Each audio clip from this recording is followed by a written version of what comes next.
Hello students, welcome to SB institute. তোমরা জানো অঙ্কের যে অধ্যায় ভিত্তিক ক্লাস চলছে আমাদের, তো সেই ক্লাসেরই আজকে একটা নতুন চ্যাপ্টার নিয়ে চলে এসেছি, সেটা হলো শতকরা। তো এই শতকরা চ্যাপ্টারে তোমাদের অনেক রকমের সমস্যা হয়, কিভাবে করব, কিভাবে পাতাবো, কিভাবে বুঝবো।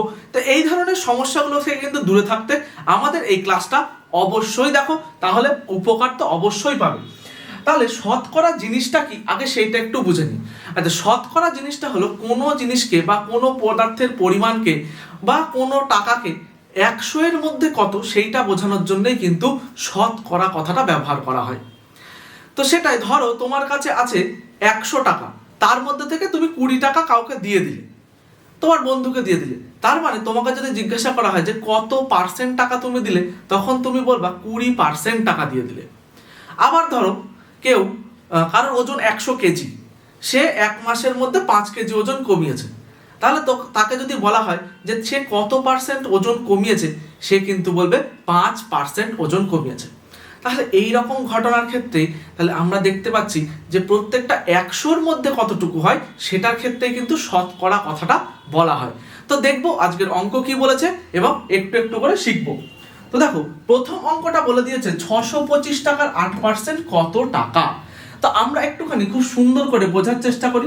দেখো 625, এই টাকার কথাটাকে আমরা একটু ভেঙে লিখলাম টাকা এর 8%।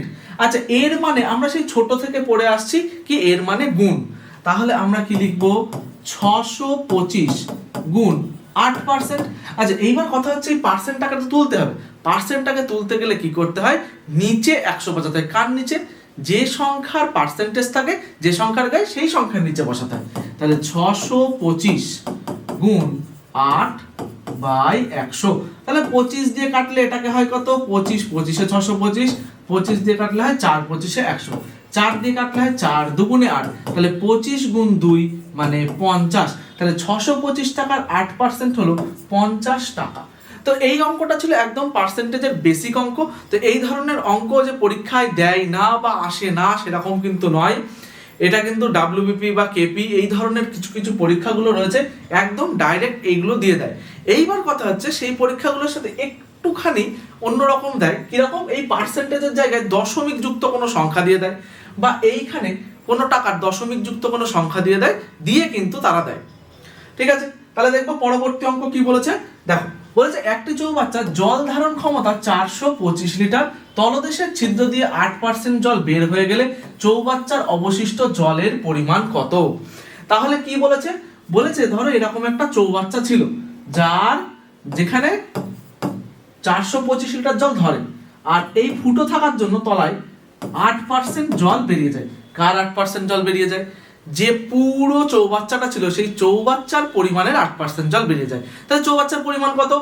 এই যে 425 লিটার, তাহলে 425 লিটার এর 8% জল বের হয়ে যাবে। তাহলে ঠিক আগের অঙ্কটা যেমন করেছিলাম 625 এর 8%, ঠিক একই রকম ভাবে এখানেও 425 এরই 8% করবো। দেখো, তাহলে 425 এর মানে কি? গুণ 8% মানে 8/100। আমরা জানি কি পার্সেন্ট চিহ্নটা উঠে গেলে নিচে 100 বসে।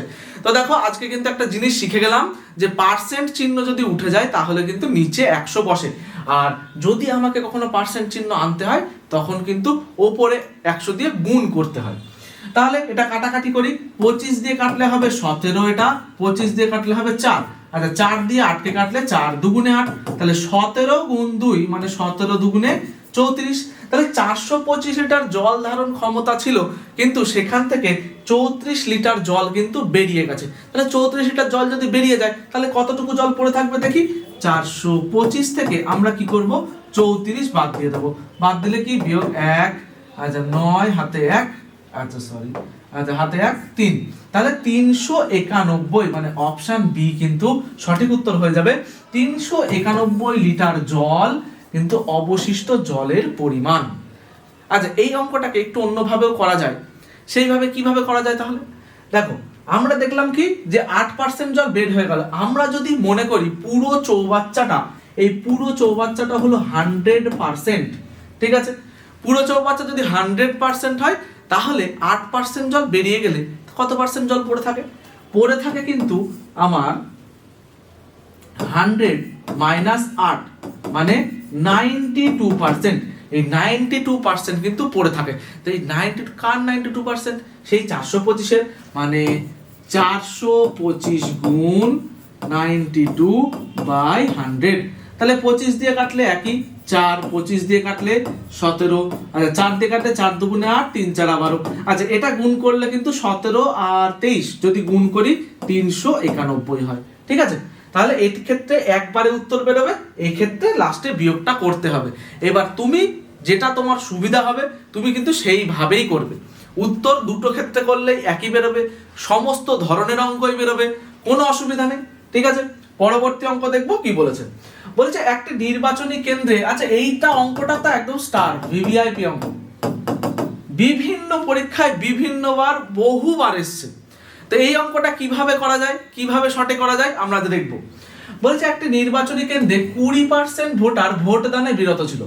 বলছে বিজয়ী প্রার্থী প্রদত্ত ভোটের 70% ভোট পেয়ে নিকটতম একমাত্র প্রতিদ্বন্দ্বীকে 4960 ভোটে পরাস্ত করে। তো দেখো আমরা জানি মোট ভোট মানে হলো 100%। তার মধ্যে দেখো এখানে বলে দিয়েছে কেউ ভোট দিয়েছিল কেউ ভোট দেয়নি। তাহলে ভোট দানে বিরত ছিল কতজন, মানে ভোট দেয়নি হলো 20%। তাহলে এই 20% ব্যক্তি ভোট দেয়নি, তাহলে ভোট দিয়েছে কতজন? তাহলে 100 এর থেকে 20 বাদ দিলে হবে 80% ব্যক্তি কিন্তু ভোট দিয়েছে। তাহলে 80% ব্যক্তি যদি ভোট দিয়ে থাকে, তার মধ্যে দেখো কি বলেছে, বলেছে বিজয়ী প্রার্থী প্রদত্ত ভোটের 70%। এইখানটায় গিয়ে অনেকে ভুল করে ফেলে যে কি এই 80% এর থেকে 70% তাহলে বিজয়ী প্রার্থী পেয়েছে আর পরাজিত প্রার্থী 10% পেয়েছে। একদমই নয়। ঠিক আছে, এই 80%টাকে 100% অ্যাজিউম করে আমার 70% ভোট পেয়েছে কে, বিজয়ী প্রার্থী। তাহলে বিজয়ী প্রার্থী যদি 70% ভোট পায়, এবার বলো তো পরাজিত প্রার্থী তাহলে কত পার্সেন্ট ভোট পেয়েছে? পরাজিত প্রার্থী অবভিয়াসলি 30% ভোট পেয়েছে, তাই না? তাহলে এটা হলো বিজয়ী প্রার্থীর ভোট, এটা হলো পরাজিত প্রার্থীর ভোট। এইবার আমাকে এখানে বলে দিয়েছে একমাত্র প্রতিদ্বন্দ্বীকে 4960 ভোটে পরাস্ত করে। তো সামনে খুব ভোট, তো এই ধরনের জিনিসগুলো খুব ভালো করে জানতে হবে, এখন তো হট টপিক। তো দেখো এখানে 70% আর 40% এদের দুজনা এই যে 4960 ভোটে পরাস্ত করেছে, মানে বিজয়ী প্রার্থী 4960টা ভোট বেশি পেয়েছে। তাহলে আমার এখানে বেশি পাওয়া মানে কি দুজনার ভোটের ডিফারেন্স। তাহলে এখানে বলো তো দুজনার ভোটের ডিফারেন্স কত? বিজয়ী প্রার্থী 70%, পরাজিত প্রার্থী 30%, মানে এদের ভোটের ডিফারেন্স হলো 40%। তাহলে এই 40% মানে তো 4960টি ভোট। তাহলে এই 40% মানে যদি 4960টি ভোট হয়, আর আমরা কি করেছিলাম যে কটা ভোট পড়েছিল সেটাকে 100% অ্যাজিউম করে দেওয়া ছিল, তাহলে 100% আমরা অ্যাজিউম করব। তাহলে 100% মানে হলো 4960 বাই 40 ইন্টু 100। তাহলে 0 0 কাটা, 4 দিয়ে কাটলে 4 একে 4, 4 দুগুণে 8, 4 4 16, মানে 12400। আচ্ছা 12400টা ভোট বেরোলো, কোন ভোট? সেটা হলো এই ভোটটা, 12400টি ভোট। তাহলে এই ভোটটা বেরোলো 12400, এটা তো আমাকে বের করতে বলেনি, বলেছে কেন্দ্রে মোট ভোটারের সংখ্যা কত। আচ্ছা মোট ভোটার তাহলে কতজন? দেখো এইটা অ্যাকচুয়ালি তো 80% মানে 12400, তা আমরা বের করব কি তাহলে 100% মানে কত। তাহলে এই জায়গাটা একটু মুছে দিই, মুছে দিয়ে বের করি। দেখো 80% মানে যদি 12400 হয়, তাহলে 100% মানে হলো 12400 গুণ 100 বাই 80। আচ্ছা এটা কাটাকাটি করি, তাহলে 0 0 কাটা, 4 দিয়ে কাটলে 4 দুগুণে 8, 4 দিয়ে কাটলে 3 4 12, 4 একে 4 0, আবার যদি 2 দিয়ে কাটি, আচ্ছা 15 দুগুণে 30 আর 5 দুগুণে 10, মানে 155। তাহলে 15500, এই যে 100 গুণ ছিল, তাহলে 15500টি ভোট কিন্তু মোট ভোটারের সংখ্যা। ঠিক আছে, বোঝা গেল? এই ধরনের অঙ্কটা কিন্তু একটু ঘোরালো, কিন্তু যদি একবার বুঝে ফেলতে পারো প্রত্যেকটা অঙ্ক চোখের নিমেষে কিন্তু তুমি করে ফেলতে পারবে।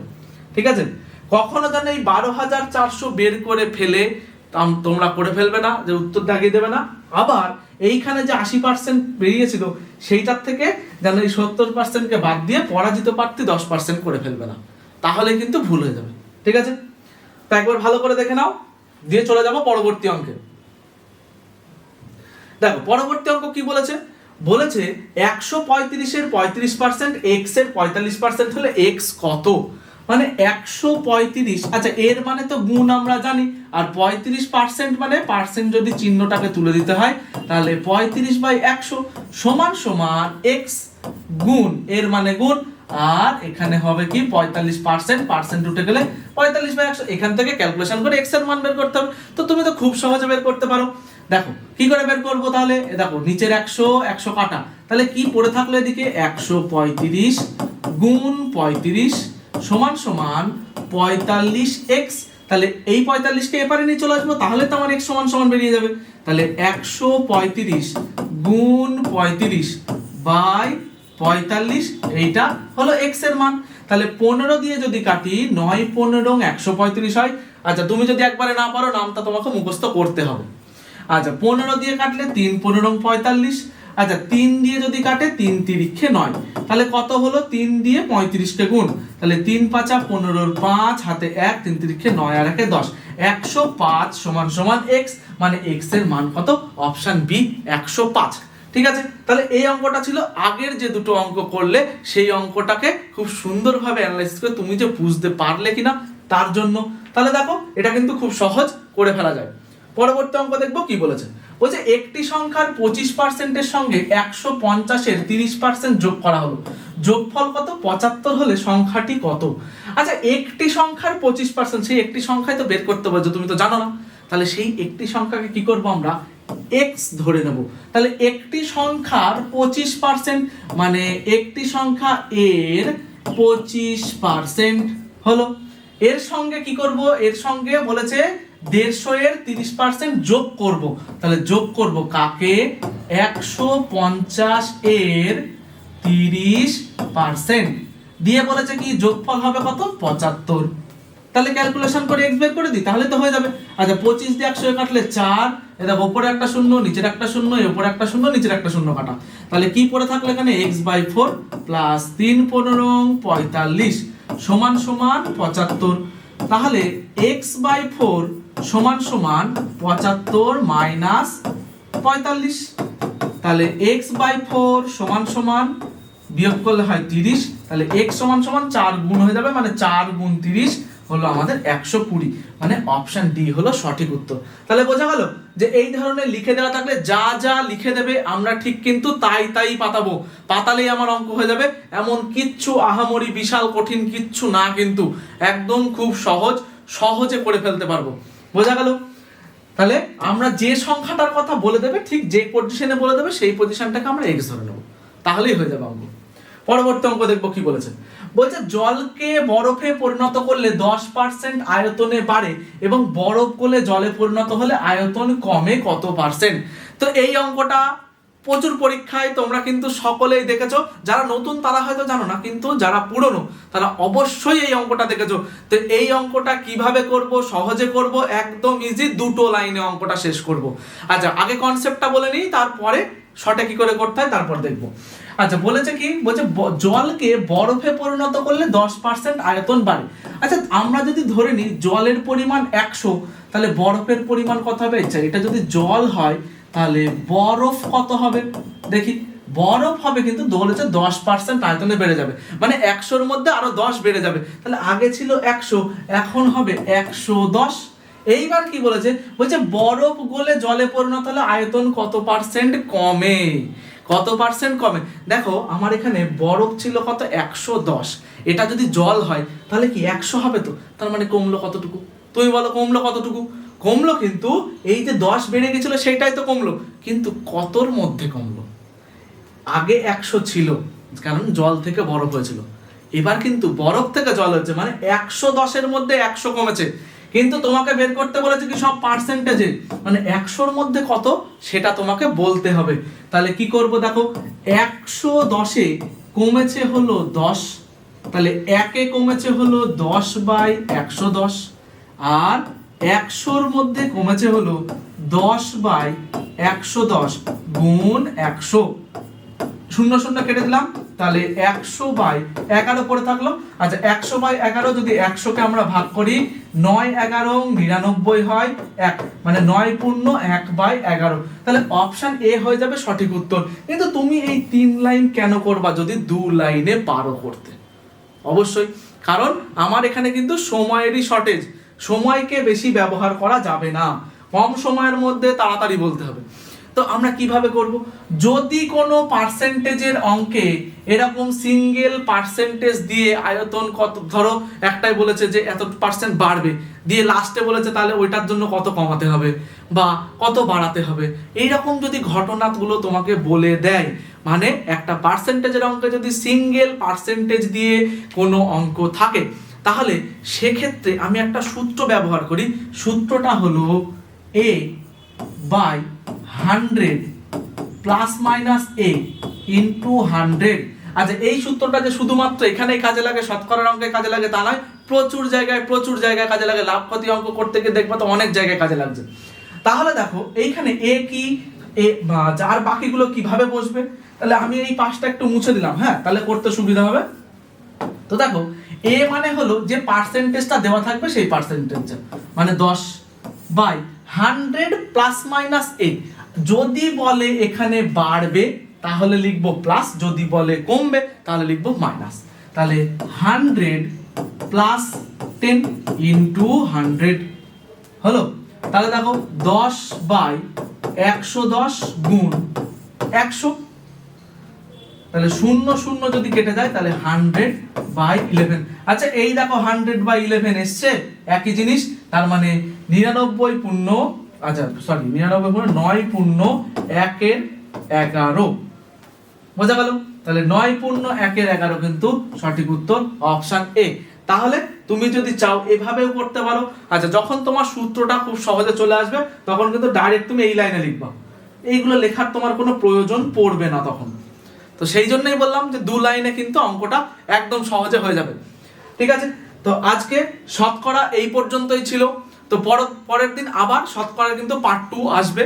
অবশ্যই তোমরা চ্যানেলটির সাথে থাকো, তাহলে পার্সেন্টেজের অঙ্ক একদম জলে গুলে খেয়ে নেবে, একদম অঙ্ক দেখার সাথে সাথে কিন্তু উত্তর দিয়ে ফেলতে পারবে।